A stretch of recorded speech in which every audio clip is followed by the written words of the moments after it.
មន្ត្រីផ្លូវការនៃក្រសួងឧស្សាហកម្មវិទ្យាសាស្ត្រនិងនវានុវត្តន៍បានឲ្យដឹងថាចំនួនព្រំដែនរវាងកម្ពុជាថៃបានគម្រាមកំហែងផ្នែកសេដ្ឋកិច្ចនិងវិនិយោគបរទេសពិសេសក្រុមហ៊ុនជប៉ុននៅកម្ពុជានិងអាជីវកម្មជប៉ុននៅថៃដែលផ្គត់ផ្គង់វត្ថុធាតុដើមចូលមកក្នុងប្រទេសកម្ពុជាអាយដាមហេងសុគង្គអ្នកនាំពាក្យក្រសួងឧស្សាហកម្មវិទ្យាសាស្ត្រនិងនវានុវត្តន៍បានប្រាប់ភ្នាក់ងារសារព័ត៌មាន AMS ថាក្រោយមានចំនួនព្រំដែនរវាងកម្ពុជាថៃបានធ្វើឲ្យក្រុមហ៊ុនជប៉ុនមួយចំនួនដែលកំពុងប្រតិបត្តិការក្នុងប្រទេសថៃនិងកម្ពុជាជួបបញ្ហាប្រឈមពិសេសគ្រឿងអេឡិចត្រូនិកនិងគ្រឿងបន្លាស់រថយន្តជាដើមជារួមបណ្ដារោងចក្រជប៉ុនដែលជួបនៅបញ្ហាភាគច្រើនជាបណ្ដារោងចក្រដែលយើងហៅថា Thailand Plus One រោងចក្រទាំងអស់នោះត្រូវពឹងផ្អែកទៅលើគ្រឿងបន្លាស់វត្ថុធាតុដើមសារធាតុគីមីហើយនិង spare part មួយចំនួនធំពីប្រទេសថៃបើតាមអាយដាមហេងសុគង្គក្រុមហ៊ុនដែលប្រឈមទៅនឹងផលវិបាកទាំងនោះដោយសារតែត្រូវដឹកទំនិញឆ្លងកាត់ព្រំដែនគោកព្រំដែនដែលប្រទេសថៃបានសម្រេចបិទគប់ក្រោយពីត្រូវបានដឹងថាបង្កសង្គ្រាមមកលើកម្ពុជា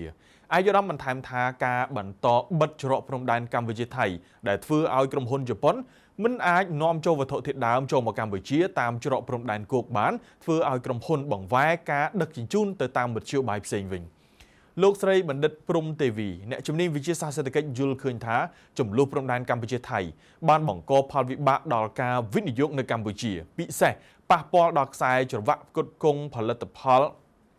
ពិសេសប៉ះពាល់ដល់ខ្សែច្រវាក់ផលិតកម្មជប៉ុននៅកម្ពុជានិងថៃក៏ពិតមែនក៏ប៉ុន្តែបញ្ហានេះមិនធ្ងន់ធ្ងរខ្លាំងរហូតដល់បណ្ដាលឲ្យឈានទៅដល់ការផ្អាកអាជីវកម្មរបស់ក្រុមហ៊ុនជប៉ុននោះទេ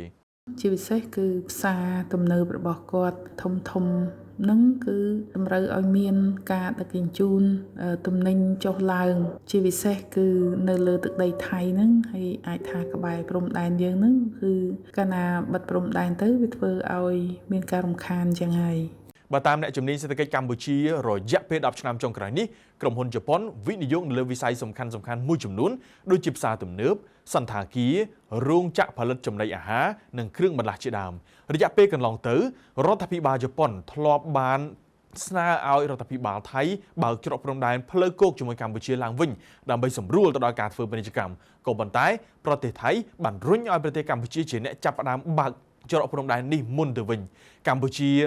បានបដិសេធសំណើរបស់ថៃនេះដោយសំអាងថាកម្ពុជាមិនមែនជាអ្នកបង្កហេតុនោះឡើយបច្ចុប្បន្នមានរោងចក្រជប៉ុនសរុបចំនួន78រោងចក្រកំពុងដំណើរការនៅកម្ពុជាដែលមានទុនវិនិយោគសរុបចំនួន$742លានវិស័យសំខាន់ដែលវិនិយោគិនជប៉ុនបានវិនិយោគនៅកម្ពុជាភាគច្រើនរួមមានវិស័យវិញ្ញាណភ័ណ្ឌនិងកាត់ដេរផលិតចំណីអាហារបរិក្ខារនិងគ្រឿងអេឡិចត្រូនិកជាដើមនេះបើយោងទៅតាមទិន្នន័យនៃក្រសួងឧស្សាហកម្មវិទ្យាសាស្ត្រនិងនវានុវត្តន៍